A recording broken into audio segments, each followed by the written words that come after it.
God bless everybody. Today it is May 30th of 2023. Hopefully everybody had a safe and happy Memorial Day weekend. Things are going to start to speed up, amplify, and quicken as we move forward. I am looking at my calendar. As of today, we are at 1,586 days to the Feast of Trumpets of 27, which I believe is when we potentially would see the rapture that everyone talks about. So we got 4 years and 5 months to see what's coming. And so let's look at potentially what will happen and how the prophets were basically saying the same thing, and how I've talked about how 3 kings of the past reflect 3 kings of today, and how there's a paradigm built into the Bible that explains that there's a roadmap with actual date stamps. And I know everybody gets touchy on the date stamps, but it is what it is. I've showed you where I found these pieces of information and how they all connect. But I'm going to show you how I believe Jeremiah 49 explains how and what is going to come next. So I have a free website. You can come out. This has all my resources. I update things constantly on it. I'm on a project right now where I'm trying to meld the paradigm and all the different materials that I've shown you. How the 22 books of Revelation work together, how it makes a complete story. But then you can overlay the paradigm right over the top of this thing, and it gives us an extremely clear picture of what's coming. So if you go to eschatology, end of day survival at endofdaysurvival.com, and you come down, I wanted to bring this up because I always allude to Daniel 8 and 10, Isaiah 28 to 38, and Jeremiah 26 to 45, because it tells us what's coming next. It completely explains what is going to happen. And if you look at these prophets, they're saying all the same thing. And you can then radiate this into Ezekiel and a number of the other prophets also. But these 3 main prophets explain exactly what's coming. And what's coming is the Kurds or the Medes are going to align with Iran or Persia, and then we're going to see the Babylonian or Turkey crush both these nations, as indicated in Daniel 8 and 10.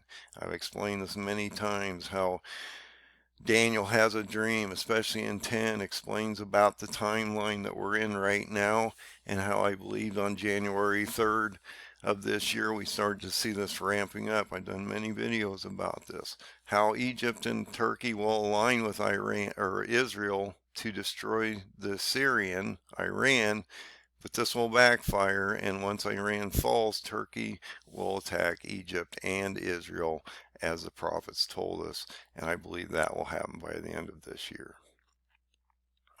I use Bible Gateway quite a bit because I can go into King James Version and a number of the other different Bibles and compare back and forth different things. I can also do searches on terms, like if you put Jeremiah or Ezekiel or Zedekiah or any of these terms in here, and then that will give you a search engine.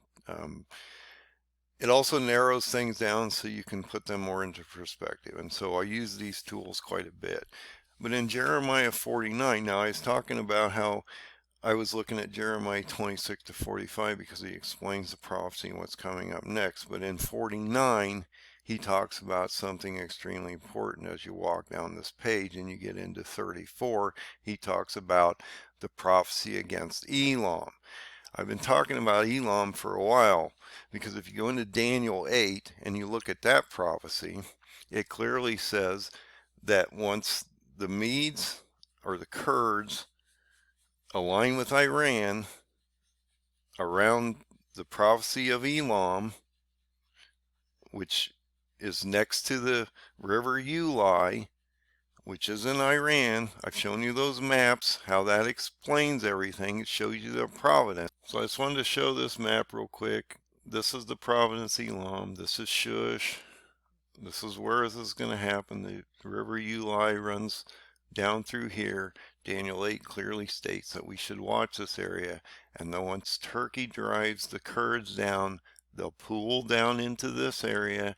Once this occurs, the Kurds will align with Iran, and then Turkey will come down and crush them. Now, one thing I wanted to explain is that as Turkey invades, because they're invading Syria and Iraq, so if you look at the map and look how this is going to transform, Turkey is going to invade Syria and Iraq along this border, okay? They already border Iran. Once they start to drive down here, now in the past during Alexander, the Babylonian came down and he encompassed this whole area all at once. And he was driving towards Jordan as well as he was pushing the Kurds towards Iran. And so I keep saying this is going to happen quickly because when Turkey invades, they're going to invade this whole area all at once. They're going to take Iran out first, but they're already going to be heading towards Egypt and Israel. And so by the time they remove Iran and then get to Egypt around here, they get stopped. Remember, Jeremiah puts those stones in the ground. They can't go any further than this Nile River, okay? And then they're pulled back up into Israel. They're already going to have a foothold in this area, and Iran will fall in the next few months, and they'll end up in Egypt and back in Israel by October, and then we're going to have that sixth seal event that I keep talking about. So you have to understand that this will move quickly once Erdogan actually invades. So let's bring this back to Jeremiah. Jeremiah is telling us what's coming next, and he explains to you what is going to happen. I've been explaining to you this for a while now, but let's let the prophets explain it to you better than I can, hopefully. So when we get to Jeremiah 34, he talks about the prophecy against Elam, province of Elam, which is Persia, which is Iran, which is that map that I just showed you. And he talks about this at the beginning of Zedekiah's reign. And I've talked about how Zedekiah portrays today as Revlin. Now Revlin, which is the former president of Israel, which has been replaced by Isaac Herzog in 21, was the president from 2014 to 2021, but he's always the president of the Israel. He's an ex-president, but he would be the acting president if something would happen to this man until they would bring someone in, unless they're under distress and they couldn't bring someone in. So I keep talking about Reuben Revlin is going to make an impact as we move forward. And if you look at the terms that these guys have been in, that reflect the times in the past when those kings of Judah and Israel and the king of Babylon were in place, reflects the time that these three men are in place today and the terms that they've been there. So if you look at 49, Jeremiah, it says something extremely important. And I want to show you some extremely important pieces of information that God is giving us here to pinpoint when this is going to happen. And so we know that this is going to happen a certain time within the paradigm, within the certain time of frame that he gives us to understand what's coming up next. And so let's look at this. The word of the Lord came to Jeremiah the prophet against Elam in the beginning of the reign of Zedekiah king of Judah. Okay, now remember, Revlin started his reign in 2014, ended in 2021, but I have talked about how he's going to actually play a part until 2025, because there is an event that will happen to Herzog. He'll be removed from power, placed into captivity based on the paradigm, and that will then bring Revlin back into place, because Israel will be under attack, under siege, and they will not be able to run an election cycle at that time. So in the beginning of Zedekiah's reign, the Lord has explained this to him already. You know, we don't know what's going on with these kings and what they're seeing as we move forward into these paradigms and what's coming up in the future. But he tells us that this man probably knows and has explained it to him, but he's probably not listening. I'm just saying. Um, but let's look at what he does say. So he's talking about Reuben Revlin today, the king of Judah, beginning of his reign. This is starting to form. And I've talked about how if you look at the paradigm, and I originally talked about how Erdogan, I believe, who is the white horseman that will start this chain of events, started it actually 3 years ago, or actually 4 years ago. It's amazing how time gets away from us here. And that when he invaded Syria originally and started to set up the 30-mile buffer zone, that we started this chain of events. This was actually the original unleashing of Erdogan and this white horseman seal. We saw the COVID come out at the end of this year, beginning of 2020, and this as we move forward was going to unleash the sorrows and birth pains upon us. But let's see how this works out, because this date, I believe, is extremely important if you look at the dates that he's giving us as we move forward. So he says something extremely important as we move forward here. He says, "Thus saith the Lord of hosts, behold, I will break the bow of Elam." Okay, that's extremely interesting that he's using the bow. We're talking about the white horseman. He's alluding to the bow. Now, Elam is not the white horseman, but I just think that this connection sort of gives us a reflection to who he's talking about in the white horseman is given a bow and a crown and move forward, and that the chief of their might. And so, behold, I will break the bow of Elam, the chief of their might. And so he's going to break Iran or Persia, because that's where Elam is found. And upon Elam I will bring the four winds from the four corners of heaven and scatter them towards all those winds, and there shall be no nation whither the outcasts of Elam shall not come. And so look at what he's telling you. He's giving you a marker here. The four winds from the four corners are going to be used against Persia. So in the paradigm, I've talked about this a number of times. The four winds are extremely important. And if you go into here, and I'll try to blow this up so it's easy for you to see. If you go into this paradigm, it talks about how on the seventh seal, the four winds are being held. Okay? And so this is extremely important to understand what he's talking about and where he's talking about that in time. So when you go to the seventh seal and it is broken, you have a half an hour of silence and 144,000 are elected, and the four winds are being held back until the sixth trumpet is blown and Antichrist is released or rises.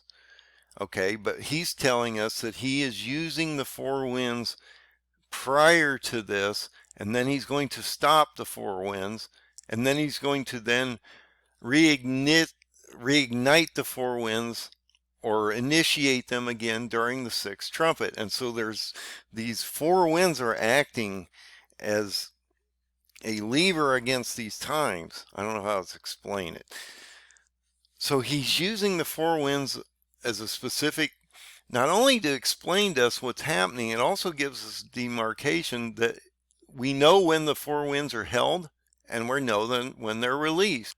So these four winds are actually active, and then they're frozen in time. They're held. They're not being used after the seventh seal for a short period of time between the seventh seal and the sixth trumpet. Then he releases them again once Antichrist gets on the ground prior to the 1260 days and the start of the treaty that takes us into tribulation and great tribulation. So if you understand that he's using the four winds against Iran, and then he's going to stop them, allow the four main trumpets to hit, the pit to open, and then a rising of Antichrist with a resurrectional event of a dead Gog. I've talked about how this transition works, and he's going to rise Antichrist up as a resurrected Gog. Yes, a dead individual is going to rise out of a hole called the abyss, out of the bottomless pit, and he's going to be instituted on the planet because Satan is being thrown from heaven at that very moment. And he does not touch the grave when he hits the ground. He brings forth an Antichrist figure and controls him and the false prophet. But it's not Satan, it's another individual, which is a dead Gog. We've talked about how Erdogan is the white horseman. He is the first seal. The white horseman is going to be destroyed on the sixth seal, probably in October of this year, as I've shown you on the paradigm. And when that happens, he's going to be buried for 7 months in a grave called Hammon in Hammon Gog. They're going to build a city over the top of this place. And it's going to be televised when Antichrist comes out of the hole as a resurrected Gog, where he's being held in the abyss until he comes out. And Isaiah 14 clearly explains to you how this is going to happen. This is not a man. Antichrist is not just a man. He's a supernatural being that comes out and creates a base kingdom on a quarter of the planet and controls the world basically from this hub. And so we need to watch this and how this is going to play out. But he clearly tells you in Jeremiah 49 that he's going to bring the four winds against them, and he's going to scatter them into those four winds, and no nation will help them, and that they're under judgment. Okay? But this is an extremely important marker that we're talking about the four winds and how these four winds are going to go against Iran. But then right after that sixth seal destruction, so if the seventh seal is when the winds are being held back, as it tells us here, and they're released on the sixth trumpet. We know that they're blowing back here, and that they're striving on the ocean, or whatever they're doing here, from all four corners of the earth. That he's going to unleash these four winds against Iran, and that by October we're going to see Iran fall. Okay? And that Herzog would be captured during this sixth seal event in October. Okay, now think about that. So the white horseman's unleashed. He brings Daniel 8 into the effect. Iran and the Kurds align. They're both destroyed. He gains more power through the Muslim community. He starts to form 10 Muslim nations that start to march towards Egypt and Israel. We start to form Ezekiel 38 and 39, and by October of this year, the sixth seal breaks and pops. That destroys Erdogan and plants him in the ground for that 7-month burial. The seventh seal then breaks. Four winds are held back until Antichrist is then released. Okay? So this is extremely important that he's telling us this is going to happen prior to this event and this event, that this is going to happen soon, in our time frame here. And he clearly says that he's going to scatter this nation into the winds. Okay? Then he holds the winds back because we get ready for the next phase, which is the trumpet phase. And they're going to be released on the sixth trumpet when Antichrist comes out of this hole, because Satan is being thrown out on the fifth trumpet. If you go to the fifth trumpet, you look at that. A star from heaven falls to the earth for that short period of time. And then if you go into Revelation 8:13, he clearly tells you, woe to the earth. You need to watch the last three woes. Why? Because they're attached to the fifth, sixth, and seventh trumpet. Why is that important? Because the fifth trumpet is when the bottomless pit opens. The sixth trumpet is when the Antichrist and the false prophet rise. And then we have what? The seventh trumpet. The Lord comes back on the Feast of Trumpet in 27. This is extremely important. And he's clearly telling you that he will cause Elam to be in dismay before its enemies, and that he will break them with his fierce anger and with the sword. The sword. Gog. We're talking about Joel 1 and 2 here now, because Joel 1 starts to bring in those plagues. We're already starting to see that happen in Israel. Their fortunes are already starting to be removed. They're under major distress. They're going to start to have plagues hit them. They're going to have to start war hit them. You're talking about Joel 1 and 2 coming up here. Joel 2 is not Armageddon, which is Joel 3, which is during the sixth bowl.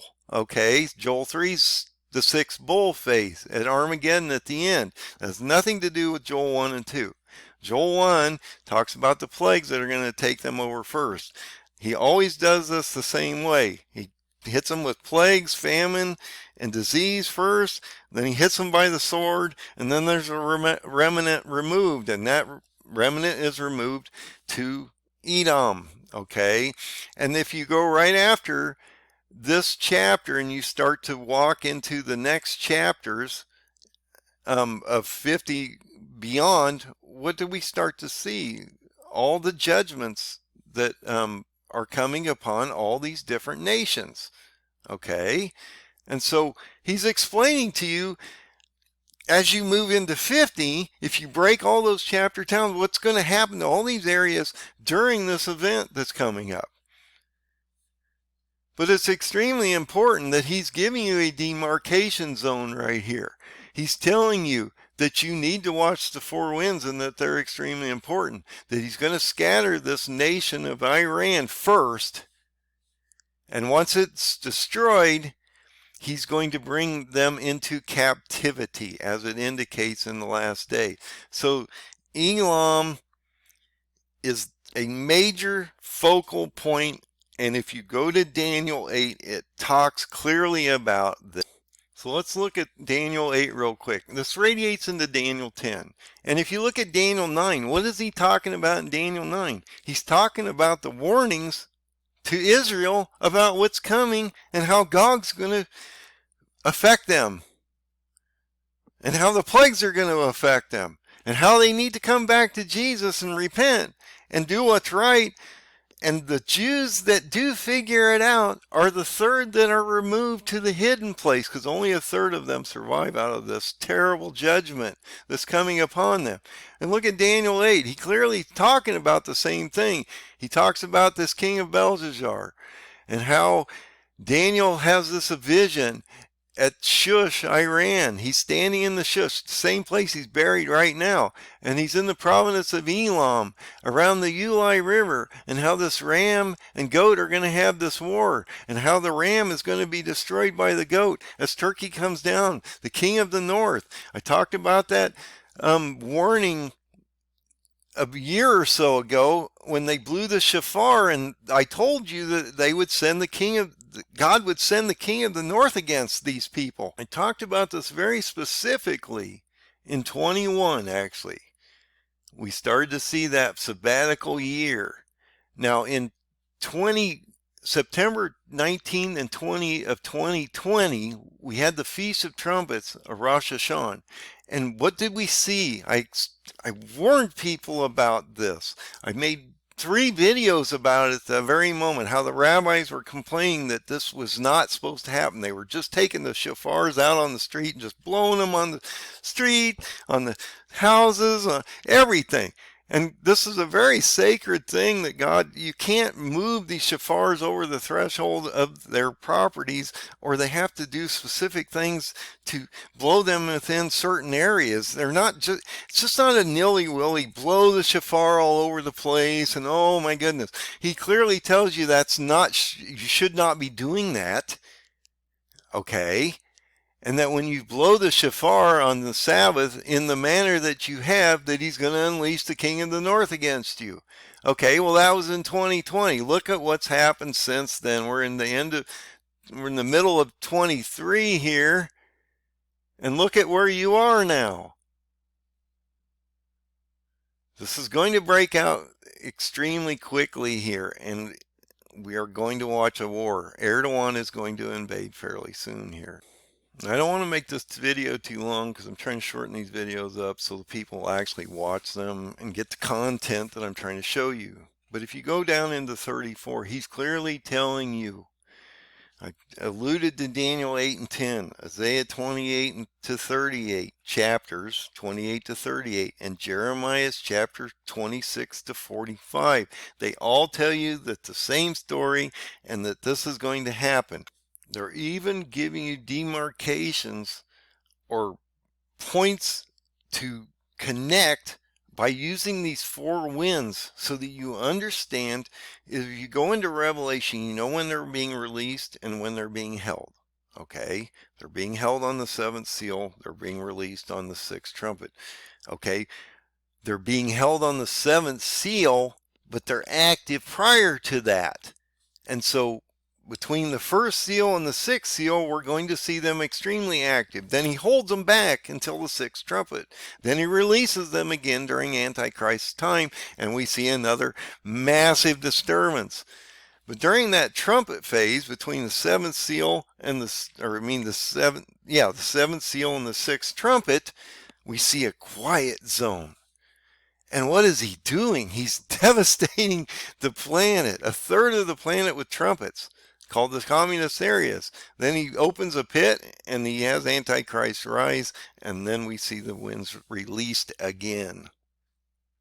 So I just wanted to get into this. I wanted to show you how Jeremiah shows you the prophecy against Elam, and how Iran is going to fall and be scattered into these Muslim nations that are going to attack Israel in the next 5 or 6 months, as we move into October here.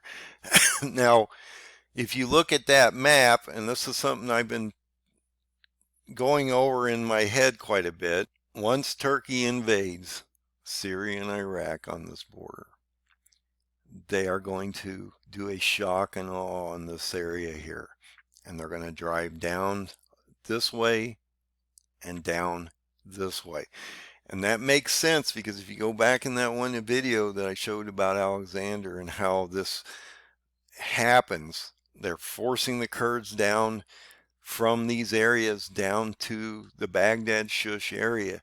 The Babylonian was driving down through all these areas and forcing them to move this way. So he's bringing down these armies. This is going to affect Jordan.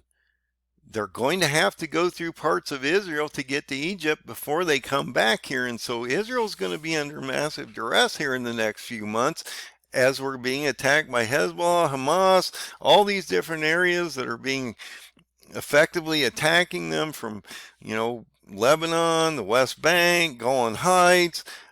They're surrounded. They're going to have a massive attack against them, as Hezbollah is threatening war against them. But Turkey's going to come in, and they're going to be the original savior to Israel, and then they're going to go against Israel, as the prophets tell us. And Jeremiah and all these prophets warned them that this was going to happen. So we need to watch how this is laid out and how this is going to be affected, how Daniel 8 and 10 are actually coming true. And if you look at Isaiah 28 to 38 chapters, you're going to see the same thing play out as Jeremiah tells us in 26 and 48 or 45 chapters. And so I've been explaining this for a while. Watch what's coming up. This is going to break out quickly. People have no idea how this is coming. Also, just a side note, The bonds are getting ready to break again. You're almost at a 100 point. The 2 and 10 are now almost gapping to a 100-point inversion again, and you're going to start to see major bank fallouts as we move forward again in the next few weeks. And they've also now have a debt. They've come to a compromise on the debt ceiling, and McCarthy's caved and given Biden basically a blank check, so inflation's not going to end up going away, and the Democrats are not going to quit spending money. And so this is just going to basically collapse all at one time. And I keep talking about how the 4th of July is going to be an interesting time as potentially we lose our independence as we move forward in this country. God bless everybody. This is moving quickly. You need to understand the connections. I am working on a massive project right now that's going to take me some time. I am merging the paradigm with the 3 woes, 3 Trump chart, which is the 117-step calendar, and how these two charts work hand in hand together to give you a extremely clear picture with date stamps and everything on them. Once I place this all together, you will get a clear picture of what's coming up in the next 4.5 years. Like I said, if you look at the calendar right now, we're on May 30th. I have 1,586 days to the Feast of Trumpets, 27 October 20 or October 2nd of 2027, which I believe is when he will fulfill the fall feast and we will see the rapture of the body of Christ, dead and living. God bless everybody. Keep an eye on this thing. This is going to move quickly. If you have not been preparing, you need to prepare. You will not have time soon to do anything because things will break so quickly and it will catch you by surprise, and then it will be too late. So God bless everybody. Find the open door. Find Jesus. That's what the Jews are looking for, the Son of God, to find salvation. And so should we. Have a great day. God bless.